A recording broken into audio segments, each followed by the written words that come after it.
அடுத்தது அன்பிற்குரியவர்களே, அவர் என்ன சொல்கிறார் என்றால், அறிஞர் பிஜே அவர்கள் எந்த அறிஞரும் மறுக்காது, எந்த அறிஞரும் பிழை என்று சொல்லாத பல செய்திகளை மறுக்கிறார் என்று ஒரு குற்றச்சாட்டை வைக்கிறார். பல இடங்களை இதை சொல்றாரு. அவர் சொல்லக்கூடியதை பாருங்கள். இந்த ஹதீஸ ஒருத்தர் மறுத்தார். இது எப்படி இந்த மறுப்பு வந்ததுன்னா, இதை ஒருத்தர் மறுத்தார், தமிழ்நாட்டில் இருக்கிற ஒருவர் மறுத்தார். இப்ப இதுக்கு முன்னால, அவருக்கு முன்னால ரைட், யாருமே எந்த அறிஞரும் மறுக்க இல்லை, எந்த அறிஞருமே மறுக்க இல்லை. ரைட், இப்ப இமாம் புகாரி மறுக்க இல்லை, அதே மாதிரி இமாம் முஸ்லிம் மறுக்க இல்லை. இப்ப நீங்க உடனே இமாம்களை பின்பற்றீங்களான்னு கேட்பாங்க. நாங்க இமாம்களை பின்பற்ற இல்லை, நீங்க மனோயிச்சின் அடிப்படையில் ஹதீஸை மறுக்காம நாங்க சொல்றோம், லைஃப் அண்ட் ஹதீஸ் சொல்றோம், மௌது சொல்றோம், இது இட்டு கட்டப்பட சொல்லுவோம், இது லைஃப்னு சொல்றோம். எங்கிட்ட கேளுங்க, நாங்க சொல்லுவோம் இந்த விதியை இந்த அறிஞர் சொல்லி இருக்கிறார், இமாம் தாரகுத்னி இப்படி சொன்னார், இமாம் பைஹக்கி இப்படி சொன்னார், நசாய் இப்படி சொன்னார், மேல்கோள் காட்டுவோம். உலகத்துல யாருமே மறுக்காத, யாருமே லைஃப்னு சொல்லாத செய்திகளை 20 வருஷத்துக்கு முன்னுக்கு ஒரு ஆள் தமிழ்நாட்டில் தோன்றி இது இட்டு கட்டப்பட்டது, இது இட்டு கட்டப்பட்டது, இது இட்டு கட்டப்பட்டது, புகாரில் வருது, ஆனா இட்டு கட்டப்பட்டது, முஸ்லீம்ல வருது, இட்டு கட்டப்பட்டது. என்ன ரீசன்? குர்ஆனுக்கு மாறுபடுது. என்ன குர்ஆன் வசனம் தெரியாது. அன்பிற்குரியவர்களே, ஒரு விஷயத்தை இதற்கு முன்பதாக யாருமே சொல்லாட்டி இப்போது நாங்கள் சொல்லக்கூடாது என்ற கருத்து தான் அவர்களுடைய இந்த வாதத்திலிருந்து எங்களுக்கு தெரிகிறது. அப்ப ஒரு கருத்தை புதுசா யாருமே சொல்லக்கூடாதா? இதற்கு முன்னால் யாராவது சொல்லி இருந்தா மட்டும்தான் இப்போது நாங்கள் சொல்லணுமா? இஸ்லாத்துல இதற்கு என்ன ஆதாரம் இருக்கிறது? இதற்கு முன்னால் சொன்னவர்களுடைய கருத்தை மட்டும்தான் சொல்லணும், இதற்கு முன்னால் யாருமே சொல்லாத கருத்து சொல்லக்கூடாது என்று இஸ்லாத்தில் எங்கே சொல்லி இருக்கிறது? அப்படி ஏதாவது ஒரு குர்ஆன் வசனம் இருக்குதா? ஏதாவது ஒரு ஹதீஸ் இருக்குதா? யாராவது இதற்கு முன்பதாக இதை சொல்லி இருக்கிறார்களா, இதை பற்றி பேசி இருக்கிறார்களா என்ற கேள்விக்கே இஸ்லாத்துல இடம் இல்லை. கடந்த காலத்தில் அறிஞர்கள் எல்லாம் ஒரு கருத்து இதற்கு முன்னாடி யாராவது சொல்லி இருக்கிறாங்களா இல்லையான்றதை வச்சு மார்க்கத்தை ஆய்வு செஞ்சு சொன்னார்களா? அவங்க புதுசா குர்ஆன் ஹதீஸ்ல இருந்து குர்ஆன் வசனத்தை வச்சு, ஹதீஸை வச்சு, ஹதீஸுடைய நம்பகத்தன்மையை வச்சு செய்திகளை ஆய்வு செய்தார்களா? எப்படி பார்த்தார்கள்? முன்னாடி யாரும் சொல்லி இருக்கிறார்கள், இவங்க எதுக்கு ஆய்வு செய்யணும்? முன்னாடி ஒருத்தர் சொல்லி இருந்தா அது கண்டினியூ போகும் தானே. திரும்ப புதுசா எதுக்கு அறிஞர் ஒவ்வொரு காலத்துக்கு வரணும்? இவர்கள் சொன்ன வாக்கப்படி பார்த்தால் சஹாபாக்களுடைய காலத்திலே மார்க்கம் பேசுறது நிறுத்தப்பட்டிருக்க வேண்டும். அதற்கு பிறகு தாபியங்கள், தபுஅ தாபியங்கள், அதற்கு பிறகு வந்த அறிஞர்கள் யாருமே மார்க்கத்தை ஆய்வு செஞ்சு இருக்கக்கூடாது. ஏன்? முன்னாடி ஒருத்தர் சொல்லி இருக்கிறாருன்னு பார்க்கணும். சஹாபாக்கள் முன்னாடி சொல்லி இருக்கிறாங்க, சொல்லி இருந்தா மட்டும்தான் நாங்க பேசணும், சொல்லி இருந்தா பேசக்கூடாது வேண்டாம். தாபியங்கள் மார்க்கம் பேச இயலாது, தபுஅ தாபியங்கள் மார்க்கம் பேச இயலாது, அதற்கு பின்னால் வந்தவர்கள் மார்க்கம் பேச இயலாது. பிறகு வரக்கூடிய இந்த நூற்றாண்டு வரைக்கும் எந்த அறிஞரும் மார்க்கத்தை ஆய்வு செய்யவே கூடாது என்ற நிலைக்கு வருமா இல்லையா? இது ஒரு அபத்தமான நிலையா இல்லையா? இந்த விபரீதமான நிலை என்ன செய்யும்? மார்க்கத்தினுடைய ஆய்வின் வாசல்களை அடைத்துவிடும். இது மார்க்கத்தினுடைய ஒரு வழிமுறையே அல்ல. இன்னும் சொல்ல போனால், இஸ்லாத்திர சட்டங்களை நாங்கள் முடிவு செய்வதாக இருந்தால் அல்லாஹ் சொல்லி இருக்கிறானா, அல்லாஹ்வுடைய தூதர் சொல்லி இருக்கிறாங்களா என்றதை வச்சுதான் முடிவு செய்யணும். யாரு சொன்னாங்க யாரு சொல்லலன்றது நமக்கு எதுக்கென்று கேட்கிறேன். அல்லாஹ் ஒன்றை சொல்லி இருந்தால், அல்லாஹ்வுடைய ரசூல் ஒன்றை சொல்லி இருந்தால், அது முன்வைக்கப்படுகின்ற ஆதாரங்கள் பொருத்தமானதாக இருந்தால் தானுங்க விஷயம். அந்த விஷயத்தை மார்க்க வேண்டி பேசலாமே. முன்னுக்கு யாரு பேசி இருக்கிறாரு, இதை பத்தி முன்னுக்கு யாரு சொல்லி இருக்கிறாரு என்று தேட சொல்லி, எங்கேயும் இஸ்லாத்தில் நமக்கு சொல்லப்படாத ஒரு விஷயத்த எப்படியெல்லாம் வரைஞ்சு கட்டி கொண்டு பேசுறாங்கன்னு பாருங்க. அடுத்தது நான் கேட்கிறேன், ஒரு கருத்தோட பேசும்போது இதுக்கு முன்னாடி இந்த கருத்து யாராலும் சொல்லப்பட்டதே இல்லைன்னு யாராலாவது சொல்ல இயலுமா? முன் வாழ்ந்த அனைத்து அறிஞர்களுடைய, முன் சென்ற அனைத்து அறிஞர்களுடைய எல்லா வரலாறுகளும் பாதுகாக்கப்பட்டிருக்குதா? எல்லா கருத்துக்களும் பாதுகாக்கப்பட்டிருக்குதா? எல்லா அறிஞர்களுடைய புத்தகங்களும் கிதாபுகளும் பாதுகாக்கப்பட்டிருக்கிறதா? அப்படி பாதுகாக்கப்பட்டு இருந்தால்தான் பாருங்களே, இவர் இந்த கருத்தை புதுசா சொல்றாரு. இதற்கு முன்னாடி வாழ்ந்த எல்லா அறிஞர்களுடைய வரலாறும் இருக்கிறது, எல்லா அறிஞர்களுடைய கிதாபுகளும் இருக்கிறது.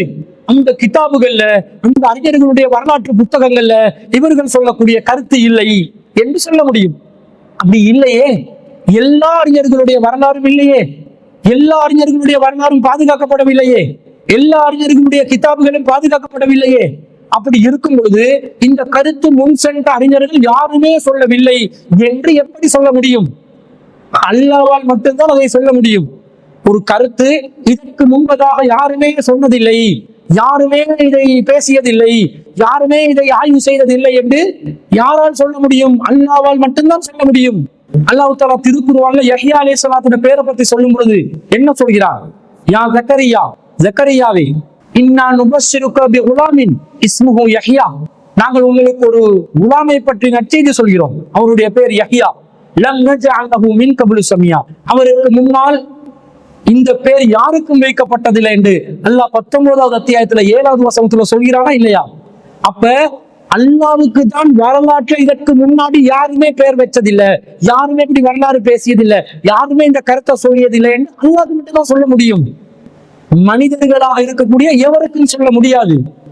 நாங்கள் சொல்லக்கூடிய குர்ஆனுக்கு முரண்படக்கூடிய இந்த ஹதீஸ்கள் சம்பந்தப்பட்ட விவரங்களை நாம் சொல்லக்கூடிய இதே பாணியில், இதே தோரணையில் முன் சென்ற அறிஞர்கள் சொல்லி இருக்கலாம். அவர்களுடைய வரலாறு பாதுகாக்கப்படாமல் இருந்திருக்கலாம், அவர்களுடைய நூல்கள் பாதுகாக்கப்படாமல் இருந்திருக்கலாம். அதுக்காக இந்த கருத்து சொல்லப்படவே இல்லை என்று நீங்கள் முடிவு செய்வதற்கு முஃபாரிஸ் ரசாதி என்பவர் அல்லாஹ்வா என்று கேட்கிறோம். அந்த அதிகாரம் உங்களுக்கு வழங்கப்படவில்லை, எவருக்கும் வழங்கப்படவில்லை. எனவே யாரு முன்னாடி சொன்னாங்கன்றதை பார்க்க வேணாம், கருத்து சரியா என்பதை மட்டும் பாருங்கள். கருத்து பிழை என்றால் வாதம் வையுங்கள், பிரதிவாதம் வையுங்கள், ஆதாரத்தை முன்வையுங்கள், நாம் வைக்கக்கூடிய வாதங்களை முறியடியுங்கள். இதுதான் சத்தியத்தை நிலைநாட்டுற முறையை தவிர இதுக்கு முன்னாடி யாருமே சொன்னதில்லைன்னு மக்கள் அப்படியே மூல செலவு செஞ்சு தனக்கு பின்னாடி தலையாட்டக்கூடிய ஒரு 10 பேரை உருவாக்கி கொள்றதுக்காக செய்யற முயற்சியை முன் சென்ற அறிஞர்களுடைய எல்லா வரலாறுகளையும் தேடி பார்க்கிறோம், எல்லா கிதாபுகளையும் பார்க்கிறோம். சில பேருடைய வரலாறுல, சில பேருடைய புத்தகங்கள் இந்த கருத்து இருக்கலாம். அப்படியே இந்த சில பேருடைய புத்தகங்கள் இந்த கருத்து இல்லாம போச்சுட்டே வைங்களே, அப்படி வந்தாலும் முன் சென்ற எந்த அறிஞரும் இந்த கருத்தை சொல்லவே இல்லைன்ற முடிவுக்கு வர இயலாது. அவங்க சொல்லி இருக்கலாம், அவர்களுடைய நூல்கள் அன்று பாதுகாக்கப்படாத நிலையில் விட்டு வைக்கப்பட்டிருக்கலாம்.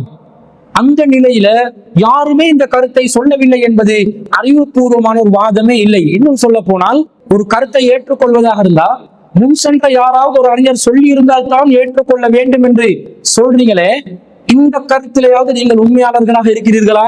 இல்ல. பல அறிஞர்கள் பல காலகட்டங்கள்ல புதுசா சில கருத்துக்களை முன்வைத்திருக்கிறார்கள். அப்படி கருத்துக்களை முன்வைக்கும் போது அந்த அறிஞர்களுடைய காலகட்டத்தில் வாழ்ந்த மக்கள் இவர் என்ன புதுசா ஒரு கருத்தை சொல்றாரு என்று சொல்லி அந்த கருத்தை இதற்கு முன்னாடி யாராவது சொல்லி இருக்கிறாங்களா என்று பார்க்கவில்லை. எப்படி பார்த்தார்கள்? சொல்லப்படுகின்ற கருத்து புதுசா இருந்தாலும் அந்த கருத்துக்கு குர்ஆன்ல இருந்து ஆதாரம் காட்டுகிறாரா, ஹதீஸ்ல இருந்து ஆதாரம் காட்டுகிறாரா என்று பார்த்துதான் ஏற்றுக்கொண்டார்கள். சில அறிஞர்கள் வருவார்கள், முன் சென்ற அறிஞர்களுடைய கருத்துக்களை மறுத்து பேசுவாங்க. முன்னாடி இந்த கருத்து சொல்லி வரப்பட்டுள்ளது, இந்த கருத்து காலாகாலமா வருகிறது, ஆனால் இந்த கருத்தை நான் ஏற்றுக்கொள்ள மாட்டேன், என்னுடைய கருத்து இதுதான் என்று பரம்பரையாக ஒரு கருத்தை மறுத்து ஒரு அறிஞர் ஒரு கருத்தை பதிவு செய்வார். அப்ப அந்த காலகட்டத்தில் வாழ்ந்த மக்களுக்கு எந்த அறிஞர் ஒரு கருத்தை மறுத்து பேச ஆரம்பிக்கிறாரோ அந்த அறிஞர் வாழக்கூடிய காலகட்டத்தில் மறுத்து பேசப்பட்ட கருத்து புதிய கருத்தாக இருக்கும். அந்த கருத்து காலப்போக்குல பழைய கருத்தா மாறிடும். அப்படித்தானே காலம் முழுக்க அறிஞர்களுடைய கருத்துக்கள் பரிமாறப்பட்டு வருகிறது. மக்கள் புதிய கருத்து சொல்லப்படுகிறது என்ற ஒரே காரணத்தை வச்சு ஒருபோதும் அதை நிராகரித்ததில்லை. கருத்தினுடைய ஆதாரங்களை பார்த்துதான் நிராகரித்திருக்கிறார்களே தவிர புதுசா பழசா என்பதை வச்சு நிராகரித்ததில்லை. அப்படி மாற்று கருத்து சொல்ற ஒவ்வொரு அறிஞரும் முன் சென்ற அறிஞர்களுடைய கருத்துக்களுக்கு மாற்றமாக புதுசா தான் சொல்றாங்க என்றது தெல்ல தெளிவாக சலஃபுகளும் ஒப்புக்கொள்வார்கள், முஃபாரிஸ் ரஷாதியும் ஒப்புக்கொள்வார். ஆனா அறிஞர் பிஜே அவர்கள் ஒன்றை முன்வைத்தால் மட்டும் இது புதிய கருத்து, இதுக்கு முன்னாடி யாருமே சொன்னதில்லை என்று ஒரு நிலைக்கு செல்கிறீர்களே, அப்ப நீங்க என்ன பண்றீங்க தெரியுமா? அறிவின் வாசலை அப்படியே மூட பாக்குறீங்க, ஆய்வின் வாசல்களை அப்படியே மூட பாக்குறீங்க. ஒரு காலகட்டத்தை தாண்டி எவனும் சிந்திக்காத ஒரு சமூகமாக, எவனும் சிந்திக்காத ஒரு நிலையில் வாழ வேண்டும் என்ற ஒரு கருத்தை நீங்கள் சமூகத்தில் பதிவு செய்கிறீர்கள். அதனால் தான் முன் சென்ற அறிஞர் யாராவது சொல்லி இருக்கிறாங்களா இல்லையா என்று தேடி பார்க்கிற ஒரு நிலையை நீங்கள் ஏற்படுத்துகிறீர்கள். இப்ப உதாரணமாக சொல்றதா இருந்தா, ஒரு அறிவிப்பாளரை பத்தி யஹ்யா இப்னு மஈன் அவர்கள் பலவீனம் என்று புதுசா சொல்லுவாரு. அவருக்கு முன் சென்ற காலத்தில் உள்ள அறிஞர்கள் எல்லாம் அந்த அறிவிப்பாளர் பலவீனம் என்று சொல்லியிருக்க மாட்டாங்க. இப்ப யஹ்யா இப்னு மஈன் அவர்கள் ஒரு அறிவிப்பாளரை பலவீனம் என்று சொல்லிட்டாரு, இது புதிய கருத்து, இதற்கு முன் யாராவது இதை சொல்லி இருக்கிறாரா இல்லையான்னு பார்த்து ஹதீஸ்களில் உள்ளவர்கள் அறிஞர்கள் யஹ்யா இப்னு மஈனுடைய கருத்தை ஏற்றுக்கொள்வதா இல்லையான்னு முடிவு செய்ய மாட்டார்கள். எப்படி பார்ப்பாங்க? அவர் சொல்ற வாதம் சரியா, அவர் அந்த அறிவிப்பாளர் சம்பந்தமாக சொல்லுகின்ற வரலாற்று பின்னணி சரியா, அந்த அறிவிப்பாளர் சம்பந்தமாக முன்வைக்கின்ற விமர்சனம் சரியா, நியாயமானதா, அதற்கு ஆதாரம் இருக்கிறதா என்பதை மட்டும்தான் பார்ப்பார்கள். இந்த சலஃபுகளும் ஏற்றுக்கொண்டிருக்கக்கூடிய மிகப்பெரிய ஒரு அறிஞரான அறிஞர் நாசருத்தீன் அல்பானி அவர்கள் 19ஆம் நூற்றாண்டுல புகாரில வரக்கூடிய நிறைய தவறான செய்திகளை பற்றி முன்வைத்தார். அப்ப இவர் ஆரம்பித்த இவர்தான் புகாரிட செய்திகளை முன்வைக்கிறார், தவறு என்கிறார், புதுசா சொல்கிறார் என்று சொல்லி அந்த அறிஞருடைய கருத்துக்களை மற்றவர்கள் மறுத்தார்களா, அல்லது அல்பானி அவர்களுடைய கருத்தை ஆய்வு செய்து சரியானவைகளை ஏற்றுக்கொண்டார்களா? சிந்திக்கணுமா இல்லையா? சலஃபுகளில் கூட இந்த முஃபாரிஸ் வசாதி சொல்லக்கூடிய ஒரு வழிமுறை இல்லை. அறிஞர் பிஜே அவர்களை ஒவ்வொருத்தர் விமர்சனம் செய்வதற்கு ஒவ்வொரு வாதங்களை சொல்லுவார்கள். அது அப்படியே காதுல கேட்டு கொண்டு அந்த வாதத்தில் உள்ள நியாயத்தை எதுவுமே பார்க்காமல் அப்படியே எடுத்து கக்குற வேலையை தான் முஃபாரிஸ் வசாதி ஆகிய நீங்களும் செய்திருக்கிறீர்கள். அப்போ ஒரு அறிஞர் ஒரு கருத்தை சொல்லும் போது புதிய கருத்தா இருந்தாலும் பழைய கருத்தா இருந்தாலும் கருத்து சரியா இருந்தா புதுசா இருந்தாலும் மக்கள் ஏற்றுக்கொள்வார்கள்.